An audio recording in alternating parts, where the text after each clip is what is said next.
CHO को लिख देते हैं। अगर बात कर लेते हैं, जैसे कहा कि पेंटेनॉल का अगर हम ऐसे ही मौखिक अगर बनाना शुरू करें तो कैसे बनेगा, तो हम जानते हैं कि पेंटेनॉल नल यानी अल बुलाता है, अल का मतलब एल्डिहाइड होता है, एल्डिहाइड के फंक्शनल यानी इसका एल्डिहाइड ग्रुप का सफिक्स क्या होता है, अल होता है। तो अल जब होता है तब पेंटेनॉल या पेंटेनॉल, पेंट का मतलब 5 कार्बन परमाणु हुआ, 5 कार्बन परमाणु, पेंट का मतलब 5 कार्बन परमाणु। और देखते हैं कि पेंटेनॉल एल्डिहाइड का है, एल्डिहाइड में फंक्शनल ग्रुप क्या होता है, तो CHO। तो इसमें तो ऑलरेडी एक कार्बन है, हमको टोटल कितना कार्बन होना चाहिए, 5 कार्बन। तो 5 कार्बन में एक कार्बन हमारे पास है, तो कितना कार्बन की कमी है, 4 कार्बन की। तो 4 कार्बन हम यहाँ ले लेते हैं बैक में, 1 2 और ये 3 और ये 4। अब पूरा काउंटिंग करके देख लेते हैं कि 5 कार्बन पूरा हुआ कि नहीं। तो देख लेते हैं 1 2 3 4 5, 5 कार्बन हो गया। अब ये प्रत्येक कार्बन 4 बॉन्ड बनाता है कि नहीं, ये हमको देख लेना है। प्रत्येक कार्बन 4 बॉन्ड बनाता है कि नहीं। अगर कार्बन अगर 4 बॉन्ड नहीं बनाता है तो वह हाइड्रोजन से जुड़ करके वह 4 बॉन्ड बनाएगा। तो चलिए हाइड्रोजन को जोड़ते हैं। ये कार्बन अभी एक सिंगल बॉन्ड बनाता है, तो इसको 3 बॉन्ड और चाहिए। तो एक उधर ऊपर में हाइड्रोजन जोड़ दिए, एक इधर हाइड्रोजन, एक इधर में हाइड्रोजन। और ये कार्बन 2 बॉन्ड बना रहा है, तो एक हाइड्रोजन ऊपर जोड़ देते हैं, एक नीचे जोड़ देते हैं। फिर ये भी 2 बॉन्ड बना रहा है, तो एक ऊपर में और एक नीचे में जोड़ देते हैं। फिर ये भी 2 बॉन्ड बना रहा है, तो एक ऊपर में बना लिया, फिर एक नीचे में बना लिया। और ये CHO फंक्शनल ग्रुप ज्यों का त्यों छोड़ देते हैं। अभी ये 4 बॉन्ड बना रहा है। कैसे बना रहा है, गौर से देखिए। सिंगल बॉन्ड C से जुड़ा हुआ है, इस C से जुड़ा हुआ है, आई C है, डबल बॉन्ड ऑक्सीजन के साथ बना लेगा, आई सिंगल बॉन्ड H बना लेगा। तो ये कार्बन 4 बॉन्ड बना रहा है, लेकिन इसको हम ज्यों का त्यों छोड़ते हैं। अब देखते हैं क्या कि कार्बन जो है से कितने हाइड्रोजन परमाणु से जुड़ा हुआ है। तो ये कार्बन 3 हाइड्रोजन परमाणु से जुड़ा हुआ है, ये कार्बन 2 हाइड्रोजन परमाणु से जुड़ा हुआ है, तो ये CH2 हो जाएगा। फिर ये कार्बन जो होता है, तो ये भी 2 हाइड्रोजन परमाणु से जुड़ा हुआ है, तो CH2। फिर ये भी कार्बन परमाणु है, से 2 हाइड्रोजन परमाणु से जुड़ा हुआ है, तो CH2।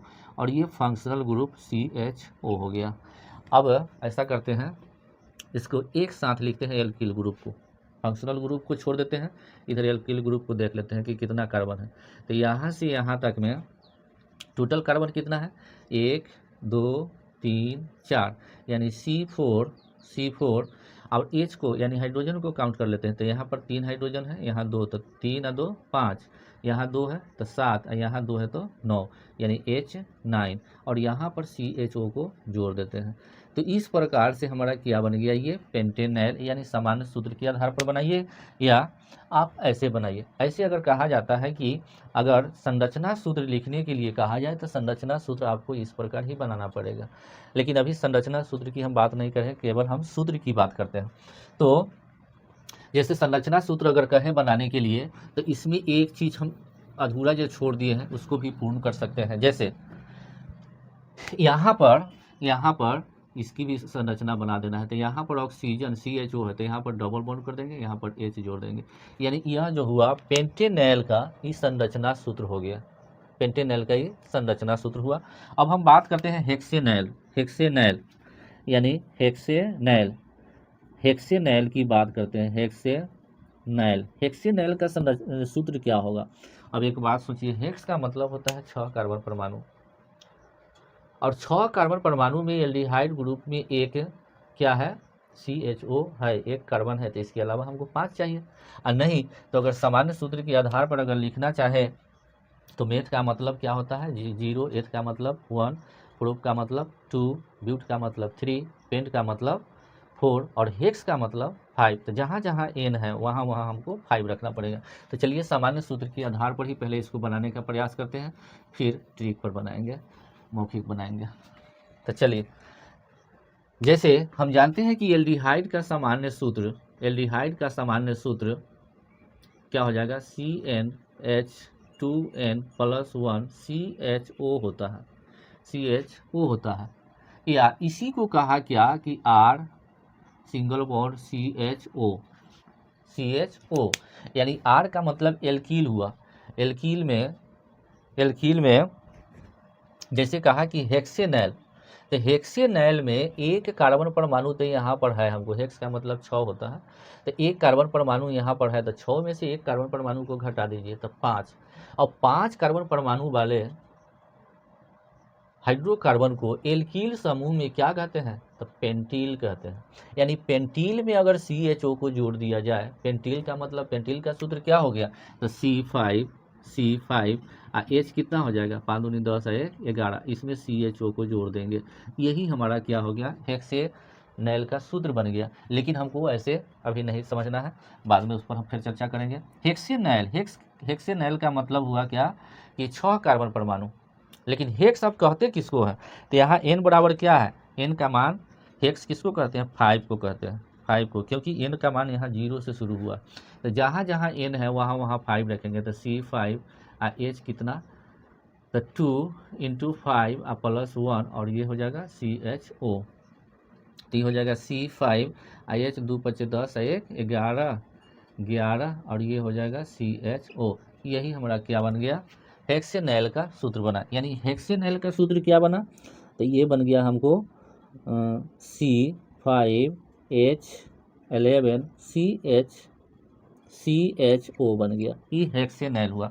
यानी इसी तरह से हम सारे सूत्रों को लिख सकते हैं। अब हम बात कर लेते हैं थोड़ा सा कॉमन नेम पर, यानी सामान्य नाम। तो सामान्य नाम जो लिखा जाता है वह परमाणु संख्या के आधार पर लिखा जाता है, यानी परमाणु संख्या के सामान्य नाम हम जानते हैं क्या, यानी यूपेक प्रणाली में एक कार्बन को हम मेथ कहते हैं, लेकिन सामान्य नाम में एक कार्बन को हम मेथ नहीं फ्रॉम बोलते हैं, फॉर्म। IUPAC में एक 2 कार्बन को हम एथ बोलते हैं, लेकिन कॉमन नेम में 2 अगर कार्बन है तो उसको एथ नहीं एसिड बोलते हैं। अगर 3 कार्बन परमाणु है तो उसको प्रोपियन बोलते हैं, 4 कार्बन परमाणु है तो ब्यूटाइल बोलते हैं, 5 कार्बन परमाणु है तो उसको वैलर बोलते हैं, और 6 कार्बन परमाणु है तो उसको कैप्रो बोलते हैं। अगर 7 कार्बन परमाणु है तो एनेंथ कहा जाता है, और 8 कार्बन परमाणु है तो इसको कैप्रिल कहते हैं।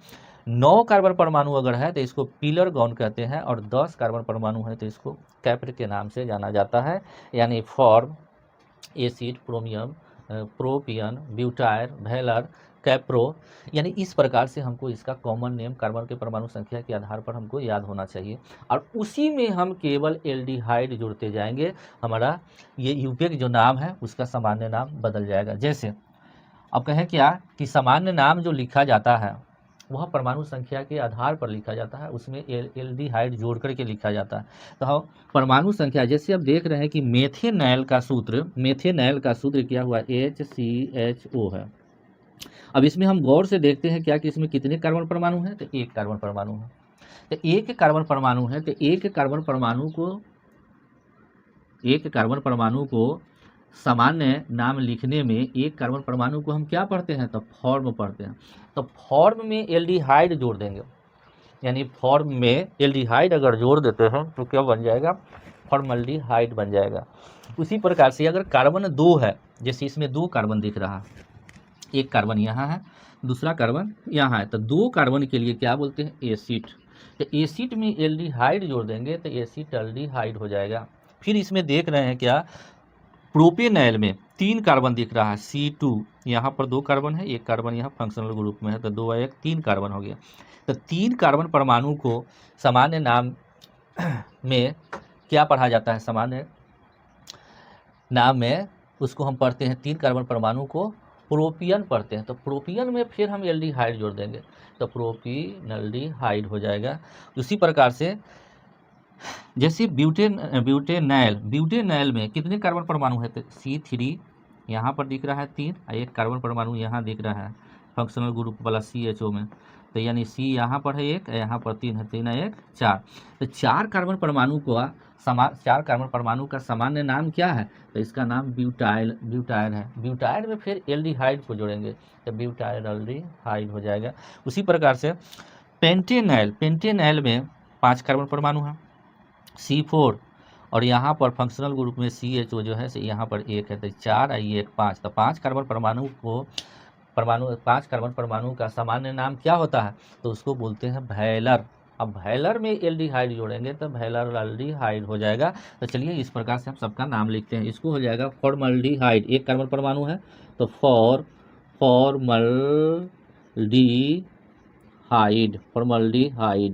अच्छा, इसमें 2 कार्बन परमाणु है तो 2 कार्बन परमाणु को हम का सामान्य नाम क्या होता है? एसिड।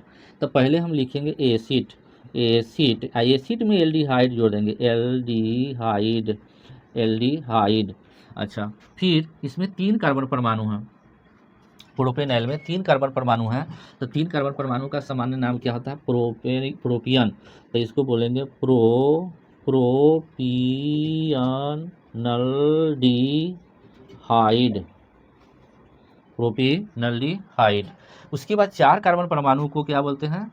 4 कार्बन परमाणु का सामान्य नाम क्या होता है? ब्यूटायर। अब ब्यूटायर में एल्डिहाइड जोड़ देंगे तो क्या होगा? ब्यूटायरल्डिहाइड,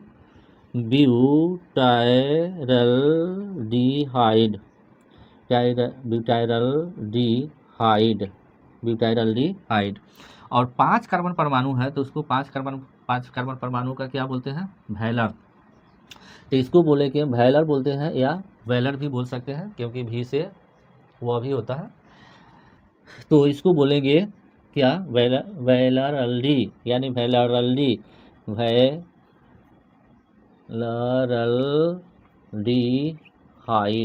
वैलरल्डिहाइड।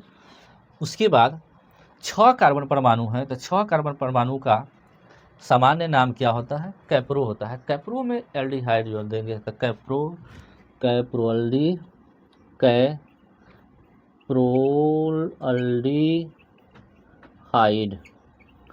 कैप्रोअल्डिहाइड हो जाएगा। यानी इस प्रकार से हम सारे नाम लिख सकते हैं। पुनः एक पर हम और चर्चा करते हैं। जैसे मान लिया कि अगर आपको कहें कि आप हेप्टेनॉल का सूत्र लिखिए, हेप्टेनॉल। तो हेप्टेनॉल का सूत्र कैसे लिखेंगे? तो हम कहें कि हेप्टेनॉल, हेप्ट का मतलब होता है 7 कार्बन परमाणु, हेप्टेनॉल में 7 कार्बन परमाणु होगा। और हेप्टेनॉल में यानी एल्डिहाइड ग्रुप में एक कार्बन ऑलरेडी प्रेजेंट है, उपस्थित है। कहाँ पर? फंक्शनल ग्रुप में, CHO में, या इसको हम ऐसे भी पढ़ते हैं कि RCOH। इसमें एक कार्बन है, एक कार्बन उपलब्ध है। तो टोटल 7 कार्बन में एक कार्बन है तो हमको 6 कार्बन चाहिए। और 6 कार्बन परमाणु वाले एल्कील ग्रुप में क्या कहते हैं? तो हेक्सिल कहते हैं। यानी हेक्सिल में अगर CHO को जोड़ दिया जाए हेक्सिल में, तो हेक्सिल का सूत्र क्या होगा? C6 और H कितना हो जाएगा? 6 दूनी 12 1 13। और इसमें COH को जोड़ दीजिए चाहे CHO को जोड़ दीजिए, कोई को जोड़ दीजिए, यही हमारा क्या बन गया? तो हेप्टेनॉल का सूत्र बन गया। यानी हेप्टेनॉल का सूत्र जो हुआ, हेप्टेनॉल, तो हेप्टेनॉल का सूत्र क्या बना? तो ये बन गया C6H13 और CHO बन गया। अब सामान्य नाम के सामान्य सूत्र के आधार पर अगर हेप्टेनॉल का अगर हम लिखना शुरू करें तो फिर क्या? फिर वही बात कि देखेंगे क्या कि एल्डिहाइड में यानी एल्डिहाइड समूह में N जो होता है वह 0 से शुरू होता है, यानी 1 से शुरू नहीं हुआ, 0 से शुरू हुआ। तो हेप्ट का मतलब अगर 7 होता है तो हम उसको एक कम करके लिखेंगे। तो जहाँ जहाँ सामान्य सूत्र में N है, जैसे हेप्ट है, तो हेप्ट का मतलब हो गया 7, तो हम 7 नहीं रखेंगे, वहाँ पर 6 रखेंगे, एक कम करके रखेंगे। यानी हो जाएगा ये क्या? तो C6 और H2N है तो 2 × 6 प्लस 1 और इसमें CHO को जोड़ देंगे तो हो जाएगा क्या? C6 H कितना था? 2 6 12 1 13 इसमें CHO को जोड़ दिए तो ये क्या बन गया? वही चीज़ बना। अब फिर बात कर लेते हैं, जैसे ऑक्टेनॉल की बात करते हैं। ऑक्टेनॉल कैसे लिखें?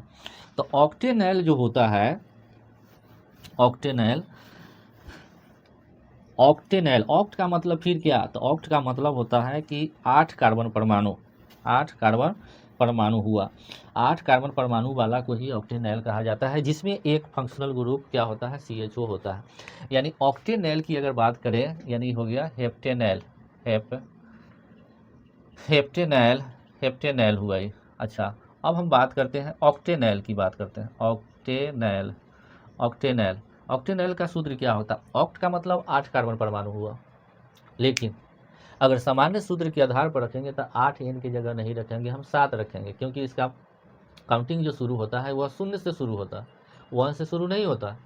तो जहाँ जहाँ n है वहाँ वहाँ हम ऑक्ट का मतलब 7 रखेंगे, यानी कहने का मतलब C7 और H क्या हो जाएगा, तो 2 × 7 + 7 + 1 और CHO हो जाएगा। इस प्रकार से क्या बन जाएगा, C7 और H कितना, तो 2 × 7 = 14, 1 15 और CHO इसमें हो गया। ये है ऑक्टेनॉल का सूत्र बन गया। अगर चाहें कि हम इसको सामान्य सूत्र के आधार पर नहीं, ऐसे ही अगर हम बनाना चाहें तो हम एक बात याद रखना है कि ऑक्ट का मतलब होता है 8 कार्बन परमाणु, और 8 कार्बन परमाणु में एल्डिहाइड समूह में, एल्डिहाइड ग्रुप का फंक्शनल ग्रुप जो होता है वह CHO या COH होता है, और उसमें एक कार्बन है। तो जब एक कार्बन मेरे 8 में से एक कार्बन मेरे पास है तो 7 की आवश्यकता है, 7 ज़रूरत है, तो 7 कार्बन ले लेते हैं। जैसे एक कार्बन तो एल्डिहाइड ग्रुप का CHO हो गया, अब हमको चाहिए 7 कार्बन परमाणु, यानी 7 कार्बन परमाणु लेते हैं, 1 2 3 4 5 6 7। अब ये जितना कार्बन परमाणु है यहाँ से लेके यहाँ तक, यानी 7 कार्बन परमाणु 4 बंध पूरा करेगा। तो ये 4 बंध पूरा करने के लिए क्या करेगा, यहाँ पर हमको हाइड्रोजन से इसको जोड़ना पड़ेगा, यानी हाइड्रोजन परमाणु ही कार्बन को 4 बंध पूरा करेगा। अब तो कैसे पूरा करेगा, तो यहाँ पर ये कार्बन जो है सिंगल बॉन्ड बनाता है, तो यहाँ पर 1 2 और ये 3 और ये 4 कार्बन परमाणु हो गया। कार्बन का ये 4 बंध पूरा कर लिया। फिर ये कार्बन 2 बंध बनाता है, ये भी 2 बंध बनाता है, ये भी 2 बंध बनाता है, ये भी 2, ये भी 2, ये भी 2, सब 2 बंध बनाता है, यानी 2 है, बंध कमी है। तो एक हाइड्रोजन हम ऊपर डाल देते हैं, एक हाइड्रोजन नीचे, फिर एक ऊपर, सब कार्बन परमाणु में इस प्रकार से डाल देते हैं। तो इस प्रकार से डाल दिया। अब हम देखते हैं क्या कि इसमें टोटल कार्बन परमाणु तो 7 है, टोटल कार्बन परमाणु कितना हुआ, 7, यानी C क्या हुआ, 7। अब हाइड्रोजन कितना नज़र आता है, तो इसमें हाइड्रोजन टोटल नज़र आता है 1 2 3 3 आई 2 5 आई 6 7 8 9 10 11 12 13 14 15, यानी कितना हुआ, H कितना हुआ, 15 हो गया। और इसमें फंक्शनल ग्रुप क्या हुआ है, लगा हुआ है, तो CHO लगा हुआ है। तो इस प्रकार से ऑक्टेनॉल का सूत्र क्या हुआ, तो C7 H15 CHO हुआ। इसको हम पढ़ते हैं ऑक्टेनॉल। अब हम बात करेंगे नॉनेनॉल का, नॉनेनॉल। फिर हम बात रिपीट करते हैं, जैसे कहा कि C7H15, तो C7H15 को क्या कहते हैं, हेप्टिल कहते हैं। और हेप्टिल में CHO को जोड़ दिए तो क्या बन गया, हेप्टेनॉल बन गया, हेप्टेनॉल बन गया। इसको आप हेप्टेनॉल पढ़िए या हेप्टेनॉल पढ़िए, आप दोनों सही हैं। अब हम बात करेंगे नॉनेनॉल का, नॉनेनॉल, उसके बाद डेकेनॉल का। तो नॉनेनॉल का मतलब हुआ कि उसका सूत्र क्या बनेगा, तो नॉनेनॉल का मतलब हो गया नॉनेनॉल। तो नॉनेनॉल का मतलब 8 कार्बन परमाणु हुआ, लेकिन फिर का ध्यान रखना है हमको कि एल्डिहाइड में N का मान कितना से शुरू है, तो 0 से शुरू है, 1 से शुरू नहीं है। तो 9 कह रहा है, तो यहाँ N का मान, नॉनेनॉल में N का मान 9 नहीं होगा, 8 होगा, 1 कम करके बोलना है। क्यों, क्योंकि काउंटिंग जो इसमें शुरू हुआ है, N का मान, कार्बन परमाणु की संख्या 1 से शुरू नहीं हुआ है, 0 से शुरू हुआ है। तो नॉनेनॉल का मतलब हो जाएगा C9, और ये क्या हो जाएगा, H2 × 9 + 1 CHO हो गया।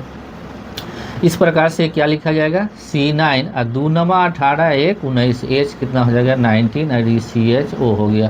तो ये आपको नॉनेनॉल का सूत्र बन गया। इसी प्रकार से डेकेनॉल का मतलब हुआ कि डेकेनॉल, डेक का मतलब 10 हुआ, तो यानी N का मान 10 नहीं रखेंगे, 1 कम करके रखेंगे, क्योंकि इसमें N का मान 0 से शुरू है। तो 9 रखेंगे, तो जहाँ जहाँ n है वहाँ वहाँ 9 रखेंगे। 10 है तो नॉन एल में 9 रख दिए, गलत हो गया। ये जैसे ये आपको 8 रखना चाहिए, 8 रखना चाहिए, 8 रखना चाहिए, यानी C8 हो जाएगा, C8 और 2 8 हो जाएगा, 8 हो जाएगा, तो 2 8 16 1 17 हो जाएगा, और ये CH हो जाएगा। देखिए नैल, डेक का मतलब 10, तो 10 है, 10 कार्बन परमाणु, टोटल 10 कार्बन परमाणु है, लेकिन इसमें n का मान 0 से शुरू हुआ है, तो 10 नहीं रख करके हम इसमें 9 रखेंगे, यानी C9 H कितना हो जाएगा, तो 2 इंटू 9 प्लस 1 और CHO फंक्शनल ग्रुप है, तो ये हो जाएगा C9 H 2 9 18 1 19 और ये CHO हो गया। तो ये डेकेनेल का सूत्र हो गया। इस प्रकार से हम प्रथम 10 एल्डिहाइड समूह के सदस्यों का सामान्य सूत्र और इसका यूपीए नाम तथा सामान्य नाम की चर्चा किए हैं। सामान्य नाम वेरी सिंपल है, आप सबको क्या करना है कि कार्बन परमाणु की संख्या के आधार पर सामान्य नाम लिखा जाता है। फिर से समझाने का प्रयास करते हैं। अगर एक कार्बन परमाणु है तो फॉर्म बोलते हैं, सामान्य नाम के लिए एक कार्बन को फॉर्म, 2 कार्बन परमाणु को एसिड कहते हैं, 3 कार्बन परमाणु को प्रोपियन कहते हैं, 4 कार्बन परमाणु को ब्यूटाइल कहते हैं, 5 कार्बन परमाणु को वैलर कहते हैं, 6 कार्बन परमाणु को कैप्रो बोलते हैं, 7 कार्बन परमाणु को एनेंथ कहा जाता है, 8 कार्बन परमाणु को कैप्रील कहते हैं, और 9 कार्बन परमाणु को पिलॉर्गन कहते हैं, और 10 कार्बन परमाणु को कैप्र कहते हैं। इस सब में केवल एल्डिहाइड जोड़ देना है, एल्डिहाइड जोड़ देंगे, इसका सामान्य नाम हो गया। सिर्फ हमको एक बात याद रखना है, जैसे मेथेनॉल, तो मेथेनॉल के सामान्य सूत्र क्या हुआ, इसका सामान्य सूत्र क्या, यानी रासायनिक सूत्र जो हुआ इसका HCHO हुआ। इसमें कितना कार्बन दिख रहा है, एक कार्बन है, तो एक कार्बन को तो सामान्य नाम में हम क्या बोलते हैं, फॉर्म बोलते हैं। तो फॉर्म में एल्डिहाइड जोड़ देंगे, फॉर्मल्डिहाइड। एसिड में 2 कार्बन परमाणु है तो एसिड, तो एसिड में एल्डिहाइड जोड़ देंगे, एसिटल्डिहाइड। 3 कार्बन परमाणु है तो 3 वाला को हम क्या बोलते हैं, प्रोपिनल्डिहाइड। 4 कार्बन परमाणु है तो ब्यूटायर में एल्डिहाइड जोड़ देंगे तो ब्यूटायरल्डिहाइड। 5 कार्बन परमाणु है तो वैलरल्डिहाइड। 6 कार्बन परमाणु है तो कैप्रोल्डिहाइड, और 7 कार्बन परमाणु है तो एनान्थल्डिहाइड। 8 कार्बन परमाणु है तो कैप्रल्डिहाइड, और 9 कार्बन परमाणु है तो पिलरगोनल्डिहाइड, और 10 का है तो कैप्र बोलते हैं, कैप्रल्डिहाइड। इस प्रकार से इसका सामान्य नाम होगा। आपको अभ्यास करने की ज़रूरत है, इसको देखिए, समझिए, और अपने से स्वयं प्रथम 10 सदस्यों का नाम लिखने का प्रयास कीजिए। तो आज मेरा क्लास यहीं समाप्त हो रहा है, फिर हम अगले वीडियो में मिलेंगे, फिर हम आपसे बात करेंगे आगे। अगला टॉपिक आने वाला है कार्बोक्सिलिक एसिड। तो तब तक के लिए बहुत बहुत धन्यवाद।